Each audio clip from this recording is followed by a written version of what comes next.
வணக்கம். போஸ்டர் செட்கேஸ் வழங்கும் தமிழ்நாடு 360க்கு உங்களை வரவேற்பது நான் தனலட்சுமி. தமிழகத்தில் உள்ள அனைத்து மாவட்ட நிகழ்வுகளையும் விரிவாக பார்ப்பதற்கு முன் தலைப்புச் செய்திகளை பார்க்கலாம். தேனி ஆண்டிப்பட்டி அருகே விளைநிலங்களில் சேதமடைந்துள்ள மின் கம்பங்கள் மற்றும் தாழ்வாக செல்லும் உயர்மின் அழுத்த கம்பிகள்.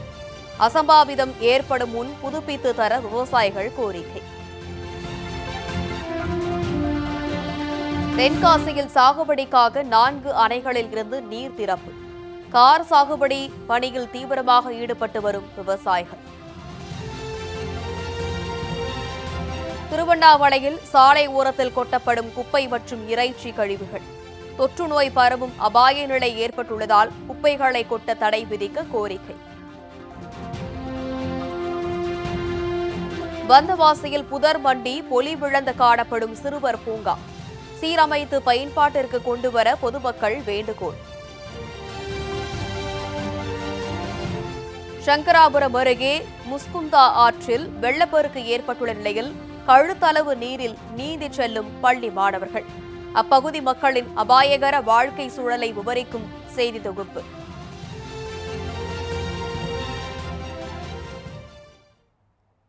இனி விரிவான செய்திகள். வந்தவாசி நகராட்சி சார்பில் கட்டப்பட்டுள்ள சிறுவர் பூங்கா முற்றிலும் பொலிவிழந்து காணப்படும் நிலையில் அதனை சீரமைத்து தர வேண்டும் என்று பொதுமக்கள் கோரிக்கை விடுத்துள்ளனர். திருவண்ணாமலை மாவட்டம் வந்தவாசி நகராட்சி சார்பில் சிறுவர்கள் விளையாட்டு பூங்கா அமைக்கப்பட்டது. இந்த சிறுவர் விளையாட்டு பூங்காவில் காலை மற்றும் மாலை நேரங்களில் குழந்தைகள் விளையாடி மகிழ்ந்து வந்தனர். அத்துடன் பொதுமக்களும் நடைபயிற்சியில் ஈடுபட்டு வந்தனர். இந்நிலையில் பூங்கா முறையாக பராமரிக்கப்படாததால் முட்புதர்கள் மண்டி செடிகள் அடர்ந்து வளர்ந்து பாம்பு உள்ளிட்ட விஷப்பூச்சிகள் வசிக்கும் இடமாக மாறிப்போயுள்ளது. அத்துடன் சிறுவர்கள் விளையாடுவதற்காக அமைக்கப்பட்ட ஊஞ்சல், சறுக்கு மரம் உள்ளிட்ட அனைத்து விளையாட்டு உபகரணங்களும் பழுதடைந்து பயன்படுத்த முடியாத நிலையில் உள்ளது. மேலும் சிறுவர் பூங்காவிற்கு அமைக்கப்பட்ட மின் கம்பத்தில் கனெக்ஷன் பாக்ஸுகள் அனைத்தும் திறந்த நிலையில் இருப்பதால் மின்சாரம் தாக்கும் அபாய நிலையும் உருவாகியுள்ளது. மேலும் பூங்காவில் பொருத்தப்பட்ட சிசிடிவி கேமராக்கள் வெறும் காட்சி பொருளாக மட்டுமே உள்ளதாக அப்பகுதி மக்கள் புகார் தெரிவிக்கின்றனர். தற்போது குழந்தைகள் பூங்கா மாடுகள் கட்டும் இடமாக மாறி போயுள்ளது. எனவே குழந்தைகள் பூங்காவை சீரமைக்க வேண்டும் என்று அப்பகுதி மக்கள் கோரிக்கை விடுத்துள்ளனர்.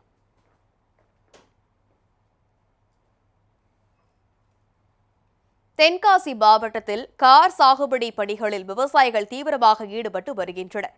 தென்காசி மாவட்டத்தின் பல்வேறு பகுதிகளில் கடந்த சில தினங்களாக பெய்து வரும் தொடர் மழையின் காரணமாக மேற்கு தொடர்ச்சி மலை பகுதிகளில் உள்ள பல்வேறு நீரோடைகள் மற்றும் நீர்வீழ்ச்சிகளுக்கு தொடர்ந்து நீர்வரத்து அதிகரித்து வருகிறது. இதன் காரணமாக தென்காசி மாவட்டத்தில் உள்ள 4 அணைகள் வேகமாக நிரம்பி வருகின்றன. இதில் குண்டாறு நீர்த்தேக்கம் நிரம்பி வழிகிறது.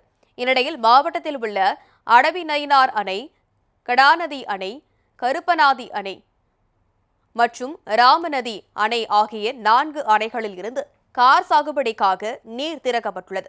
இதனால் விவசாயிகள் கார் சாகுபடி பணிகளில் தீவிரமாக ஈடுபட்டு வருகின்றனர். ஆயிரக்கணக்கான ஏக்கர் நிலங்களில் விவசாயிகள் நிலத்தை உழுது பயன்படுத்தி நெல் விதைப்பு பணியில் ஈடுபட்டு வருகின்றனர். சில விவசாயிகள் நேரடி நெல் விதைப்பு மூலம், சில பகுதிகளில் நெல் நாற்று மூலமும் கார் சாகுபடி பணி நடைபெற்று வருகிறது. நேரடி நெல் விதைப்பின் மூலம் ஏக்கருக்கு 10,000 ரூபாய் வரை செலவு குறைவதாக விவசாயிகள் கருத்து தெரிவிக்கின்றனர். ஆண்டிப்பட்டு அருகே சேதமடைந்துள்ள மின்கம்பங்கள் மற்றும் தாழ்வாக செல்லும் உயர் மின்னழுத்த கம்பிகளை மாற்றி அமைக்க வேண்டும் என்று அப்பகுதி விவசாயிகள் கோரிக்கை விடுத்துள்ளனர். தேனி மாவட்டம் ஆண்டிப்பட்டி அருகே உள்ள சண்முக சுந்தரபுரம் கிராமத்தில் 200 ஏக்கருக்கும் மேற்பட்ட நிலங்களில் விவசாயம் செய்யப்பட்டு வருகிறது. இப்பகுதியில் விளைநிலங்களில் மின்கம்பங்கள் அமைக்கப்பட்டுள்ள நிலையில் மின்கம்பங்களில் உள்ளே இருக்கும் கம்பிகள் வெளியில் தெரியும் அளவிற்கு சேதமடைந்துள்ளன. இதனால் மின்கம்பிகள் அறுந்துள்ள நிலையில் மின் கம்பங்களில் கட்டி வைக்கப்பட்டுள்ளன. அத்துடன் உயர் மின்னழுத்த கம்பிகள் தாழ்வாக செல்வதால் எந்த நேரத்திலும் பேராபத்து ஏற்படும் சூழல் நிலவுகிறது. இதனால் விவசாய பணி செய்வதற்கே மிகவும் அச்சமடைந்துள்ள விவசாயிகள் மின் கம்பங்களையும் தாழ்வாக செல்லும் உயர் மின்னழுத்த கம்பிகளையும் மாற்றி புதிதாக அமைத்து தர வேண்டும் என கோரிக்கை விடுத்துள்ளனர்.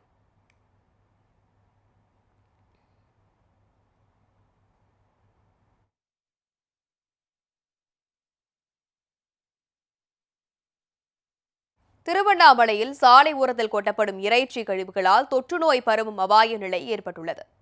திருவண்ணாமலையில் இருந்து திருக்கோவிலூர் செல்லும் சாலையில் சாலை ஓரத்தில் மர்ம நபர்கள் குப்பைகள் மற்றும் இறைச்சி கழிவுகளை கொட்டி செல்கின்றனர். இதனால் அப்பகுதியில் ஈக்கள், கொசுக்கள் உற்பத்தியாகி நோய் தொற்று பரவும் அபாய நிலை ஏற்பட்டுள்ளது. இப்பகுதியில் அரசு மற்றும் தனியார் பள்ளிகள் உள்ளதால் மாணவர்களுக்கு தொற்றுநோய் பரவும் நிலை ஏற்பட்டுள்ளது.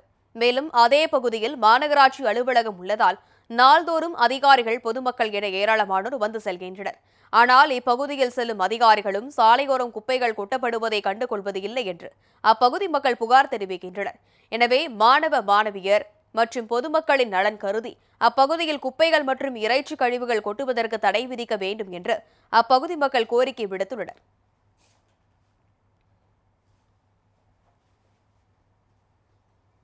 ராமநாதபுரத்தில் பள்ளி குழந்தைகளுக்கு வழங்கப்படும் காலை உணவு திட்டத்தை மாவட்ட ஆட்சியர் நேரில் பார்வையிட்டு ஆய்வு செய்தார். அரசு பள்ளி குழந்தைகளுக்கு காலை சிற்றுண்டி வழங்கப்பட்டு வருகிறது. அந்த வகையில் ராமநாதபுரம் மாவட்டம் புதிய பேருந்து நிலையம் அருகே உள்ள வள்ளல்பாரி நகராட்சி பள்ளியில் காலை உணவு திட்டம் செயல்படுத்தப்பட்டு வருகிறது. இத்திட்டத்தின் மூலம் இப்பள்ளியில் 280 குழந்தைகள் பயன்பெற்று வருகின்றனர். இந்நிலையில் மாவட்ட ஆட்சியர் சிம்ரன்ஜித் சிங் கலோன் காலை திடீரென பள்ளிக்கு வந்து காலை உணவு திட்டத்தை ஆய்வு செய்தார். அப்போது அவர் மாணவர்களுக்கு தயாரிக்கப்பட்டிருந்த உப்மாவை ருசி பார்த்து நன்றாக இருப்பதாக பாராட்டினார். அத்துடன் அங்கு புதிதாக கட்டப்பட்டுள்ள வகுப்பறைகளை ஆய்வு செய்து பணிகள் குறித்து நகராட்சி ஆணையரிடம் கேட்டறிந்தார். இந்த ஆய்வின் போது நகர்மன்ற தலைவர் கார்மேகம், நகராட்சி ஆணையர் அஜிதா பர்வீன் ஆகியோர் பங்கேற்றனர். மேட்டுப்பாளையத்தில் 80 லட்சம் ரூபாய் செலவில் வாங்கப்பட்ட கழிவுநீர் வாகனம் ஓராண்டாக பயன்படுத்தாமல் காட்சி பொருளாக மட்டுமே நிறுத்தி வைக்கப்பட்டுள்ளதாக சமூக ஆர்வலர்கள் புகார் தெரிவிக்கின்றனர். கோவை மாவட்டம் மேட்டுப்பாளையம் அடுத்துள்ள காரமடை நகராட்சியில் மொத்தம் 27 வார்டுகள் உள்ளன. இந்த நகராட்சியின் பயன்பாட்டுக்காக 80 லட்சம் ரூபாய் மதிப்பில் கடந்த ஓராண்டுக்கு முன்பு 2 கழிவுநீர் லாரிகள் வாங்கப்பட்டன. இந்நிலையில் கழிவுநீர் வாகனம் வாங்கப்பட்டு ஓராண்டு ஆகியும் தற்போது வரை அந்த வாகனங்கள் பயன்படுத்தப்படாமல் உள்ளன. நகராட்சிக்கு உட்பட்ட வார்டுகளில் கழிவுநீர் தேக்கம், அடைப்பு உள்ளிட்ட பிரச்சினைகள் ஏற்பட்டால் புதிய வாகனங்கள் பயன்படுத்தப்படாமல் தனியாரிடம் வாடகைக்கு வாகனம் எடுத்து வேலை செய்து வருகின்றனர். இதனால் நகராட்சிக்கு பெரும் நஷ்டம் ஏற்பட்டு வருவதாக புகார் தெரிவிக்கும் சமூக ஆர்வலர்கள் உடனடியாக வாகனங்களை பயன்பாட்டிற்கு கொண்டு வர வேண்டும் என்று கோரிக்கை விடுத்துள்ளனர். புதிதாக வாங்கப்பட்ட கழிவுநீர் வாகனங்கள் காரமடை நகராட்சி அலுவலகத்திற்கு முன்பு வெறும் காட்சி பொருளாக நிறுத்தி வைக்கப்பட்டுள்ளது குறிப்பிடத்தக்கது.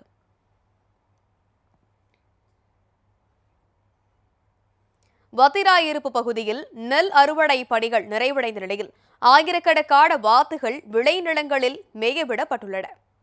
விருதுநகர் மாவட்டம் ஸ்ரீவில்லிபுத்தூர் அருகே மேற்கு தொடர்ச்சி மலை அடிவார பகுதியில் அமைந்துள்ளது வத்திராயிருப்பு பகுதி. விவசாயம் நிறைந்த இப்பகுதியில் பல்வேறு இடங்களிலும் தற்போது நெல் அறுவடை பணிகள் நடைபெற்று வருகின்றன. இந்நிலையில் அறுவடை பணிகள் நிறைவடைந்த நிலங்களில் தண்ணீர் பாய்ச்சி அடுத்த கட்ட விவசாய பணிக்கு விவசாயிகள் ஈடுபட்டு வரும் நிலையில் திருநெல்வேலி பகுதியில் இருந்து சுமார் ஆயிரக்கணக்கான வாத்துகள் மேய்ச்சலுக்காக அழைத்து வரப்பட்டு விளைநிலங்களில் மேயவிடப்பட்டுள்ளன. இந்த மேய்ச்சலுக்காக 150 கிலோமீட்டர் தூரம் வரை பயணித்து வாத்துகள் வத்திராயிருப்பு பகுதிக்கு அழைத்து வரப்பட்டுள்ளன. வயல்களில் சிந்தியுள்ள நெல் மணிகளை வாத்துகள் கொத்தி தின்கின்றன. 1 மாத காலம் வரை வாத்துகள் மேய்ச்சலுக்கு விடப்படுகின்றன. இதன் மூலம் வாத்துகளுக்கு தீவனம் கிடைப்பதுடன் விளைநிலங்களுக்கு இயற்கை உரம் கிடைக்கும் என்று விவசாயிகள் மகிழ்ச்சி தெரிவித்தனர். எது எப்படியோ விளைநிலத்தில் ஆயிரக்கணக்கான வாத்துகளை பார்ப்பது ஆச்சரியத்தை ஏற்படுத்தியது. திருச்சி மாவட்டத்தில் விரிவாக்கப்பட்ட சிற்றுந்து சேவைகளை நகராட்சி நிர்வாகத்துறை அமைச்சர் KN நேரு தொடங்கி வைத்தார். தமிழ்நாடு முதலமைச்சர் மு க ஸ்டாலின் கடந்த 16ஆம் தேதி தஞ்சை மாவட்டத்தில் நடைபெற்ற நிகழ்ச்சியில் புதிய விரிவான சிற்றுந்து திட்டத்தின் கீழ் தமிழ்நாடு முழுவதும் 3103 சிற்றுந்து சேவைகளை தொடங்கி வைத்தார்.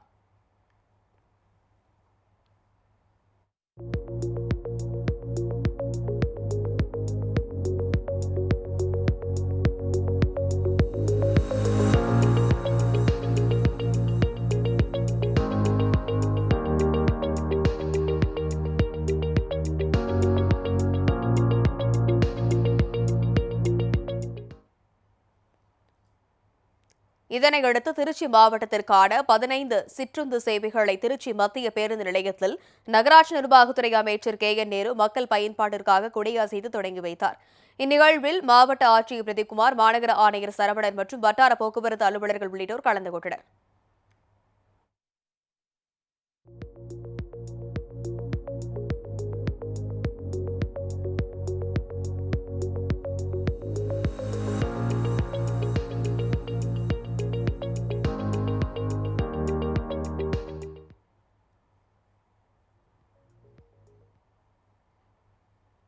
பொம்மையா கவுண்டன்பட்டி அரசு பள்ளியில் ஆய்வு மேற்கொண்ட மாவட்ட ஆட்சியர் மாணவர்களுடன் தரையில் அமர்ந்து உணவருந்திய சம்பவம் நிகழ்ச்சியை ஏற்படுத்தியது.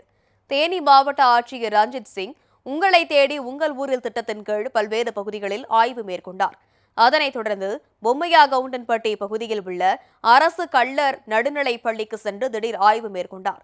அப்போது முதலமைச்சரின் காலை உணவு திட்டத்தில் மாணவர்களுக்கு தரமான உணவுகள் வழங்கப்படுகிறதா என்று ஆய்வு செய்த அவர் மாணவர்களுடன் தரையில் அமர்ந்து உணவு உண்டார்.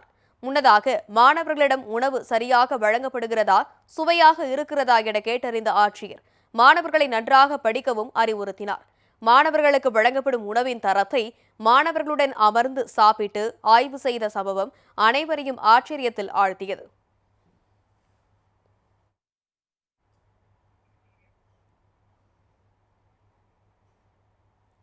போஸ்டர் ZKSின் தமிழ்நாடு 360யில் அடுத்து வருவது உங்கள் ஊர் நிகழ்வுகளை விரைவாக வழங்கும் உள்ளூர் எக்ஸ்பிரஸ்.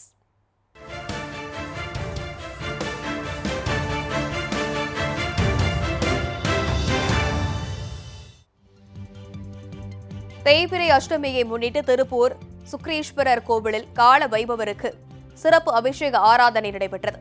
திருப்பூர் சர்கார் பெரியபாளையத்தில் பழமை வாய்ந்த சுக்ரீஸ்வரர் ஆலயம் அமைந்துள்ளது. தேய்பிறை அஷ்டமியை முன்னிட்டு இக்கோயிலில் சிறப்பு பூஜைகள் நடைபெறுவது வழக்கம்.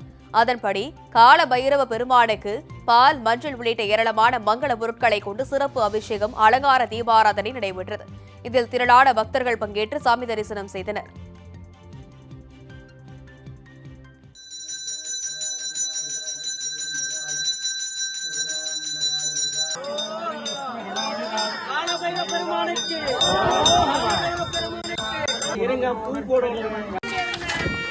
அக்கா ஒரு நிமிஷம் வந்துருவோம் ரெடி பண்ணி விட்டு போட்டோம்.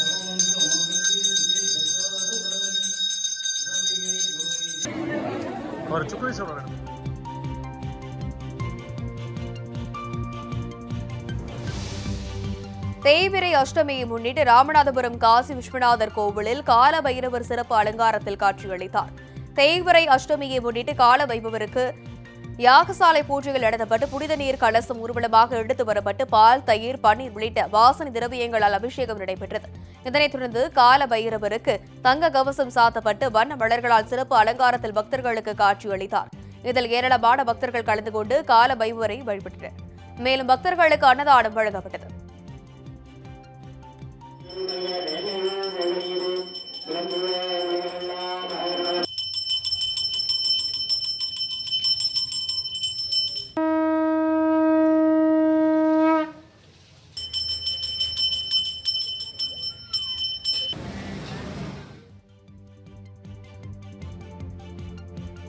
உலக நன்மை வேண்டி திருவண்ணாமலையில் குபேர மகாலட்சுமி மகா யாகம் நடைபெற்றது.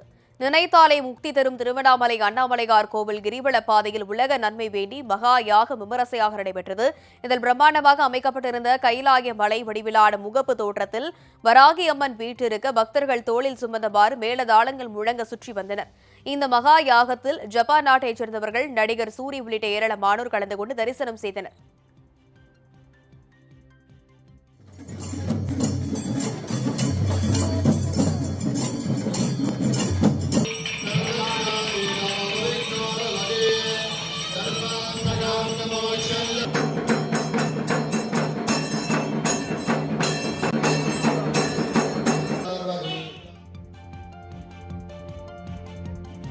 இலவச வீட்டுமனை பட்டா வழங்க நடவடிக்கை மேற்கொள்ளாத வருவாய்த்துறையை கண்டித்து சேலம் சாரா ஆட்சியர் அலுவலகம் முன் தமிழ் புலிகள் கட்சி சார்பில் கவனஈர்ப்பு ஆர்ப்பாட்டம் நடைபெற்றது. மேட்டூர் அருகே பூமிரெட்டிப்பட்டியில் மாற்று சமுதாயத்தினரைச் சேர்ந்த சுமார் 50 குடும்பங்கள் வசித்து வருகின்றனர். இந்நிலையில் தாங்கள் வசிக்கும் வீடுகளுக்கு அரசு பட்டா வழங்க நீண்ட நாட்களாக கோரிக்கை விடுத்து மாவட்ட ஆட்சியர் அலுவலகத்தில் மனு அளித்தும் இதுவரை எந்த நடவடிக்கை மேற்கொள்ளவில்லை என கூறும் அப்பகுதி மக்கள் இதனை கண்டித்து தமிழ் புலிகள் கட்சி சார்பில் மேட்டூர் சாரா ஆட்சியர் அலுவலகம் முன் கவனஈர்ப்பு ஆர்ப்பாட்டத்தில் ஈடுபட்டனர்.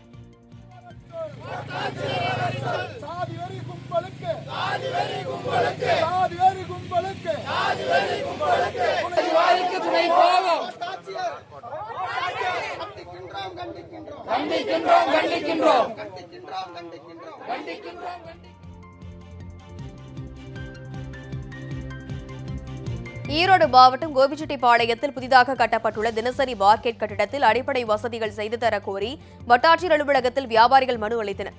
கோபிச்செட்டிப்பாளையத்தில் நகராட்சி சார்பில் வியாபாரிகளுக்காக கட்டப்பட்டுள்ள புதிய தினசரி மார்க்கெட் வளாகத்தில் 165 கடைகளுக்கு 74 கடைகள் மட்டுமே ஒதுக்கீடு செய்யப்பட்டுள்ளது. இந்நிலையில் மீதமுள்ளவர்களுக்கு புதிய கடைகளை ஒதுக்கீடு செய்யக்கோரி வியாபாரிகள் புதிதாக அமைக்கப்பட்ட கட்டிடத்திற்கு செல்லாமல் தற்காலிகமாக அமைக்கப்பட்ட இடத்திலேயே தொடர்ந்து வியாபாரம் செய்து வந்தனர். இந்நிலையில் வருவாய்த்துறையினருக்கு சொந்தமான இடத்தை காலி செய்யுமாறு அறிவித்து வியாபாரிகள் வட்டாட்சியரிடம் விளக்கமளிக்க உத்தரவு பிறப்பிக்கப்பட்டது. இந்நிலையில் 200க்கும் மேற்பட்ட வியாபாரிகள் ஊர்வலமாக சென்று கோபி வட்டாட்சியரிடம் விளக்க மனுவை அளித்தனர்.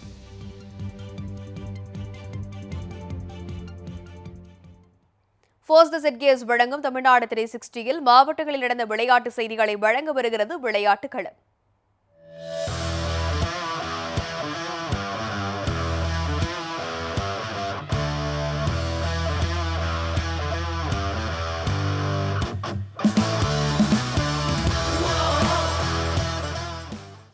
புதுக்கோட்டையில் நடைபெற்ற புறா போட்டி பார்வையாளர்களை வெகுவாக கவர்ந்தது. மன்னர் ராதாகிருஷ்ணன் தொண்டைமானி நினைவாக புதுக்கோட்டையில் 21ஆம் ஆண்டு புறா போட்டி நடைபெற்றது. புதுக்கோட்டை சாதா புறா, கர்ணா புறா வளர்ப்பு சங்கத்தின் சார்பில் நடத்தப்பட்ட வித்தியாசமான இப்போட்டியினை அதிமுக மாமன்ற உறுப்பினர் சேட் மற்றும் சங்க நிர்வாகிகள் தொடங்கி வைத்தனர். முன்னதாக தங்கள் வீடுகளில் வளர்க்கப்படும் புறாக்களை பிரத்யேக பெட்டிகளில் வைத்து போட்டியாளர்கள் சிங்கமுத்து ஐயனார் திடலுக்கு எடுத்து வந்தனர். புறாக்களின் இறக்கைகளில் அடையாளமிடப்பட்டு போட்டி தொடங்கியது. விசில் அடித்ததும் போட்டியாளர்கள் கையில் இருந்த புறாக்களை பறக்க விட்டனர். ஒரே நேரத்தில் வானத்தை நோக்கி பறந்த போட்டி புறாக்கள் பார்வையாளர்களின் மனங்களை மகிழ்வித்தன. பறந்து சென்ற புறாக்களில் திடலுக்கு முதலில் திரும்பி வரும் புறாவிற்காக வழி மீது விழி வைத்து அனைவரும் காத்திருக்க அந்த புறாவிற்கு பரிசும் காத்திருந்தது.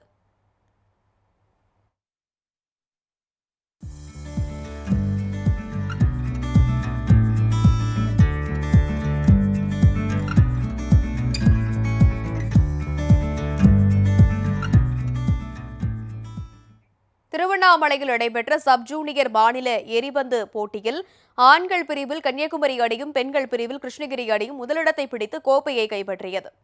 திருவண்ணாமலை மணலூர்பேட்டை சாலையில் உள்ள தனியார் பள்ளியில் மாநில அளவிலான சப் ஜூனியர் எரிபந்து போட்டி நடைபெற்றது. 2 நாட்களாக நடைபெற்ற இப்போட்டியில் திருவண்ணாமலை, சென்னை, விழுப்புரம், திருப்பூர் உள்ளிட்ட 38 மாவட்டங்களைச் சேர்ந்த அரசு பள்ளி மாணவ மாணவிகள் கலந்து கொண்டனர். இதில் ஆண்கள் பிரிவில் கன்னியாகுமரி அணி முதலிடத்தையும் சென்னை அணி 2ஆம் இடத்தையும் பிடித்தது. சென்னை அணி 2ஆம் இடத்தையும் பிடித்து கோப்பையை தட்டிச் சென்றது. வெற்றி பெற்ற அணிகளுக்கு கோப்பைகளும் சான்றிதழ்களும் வழங்கப்பட்டன.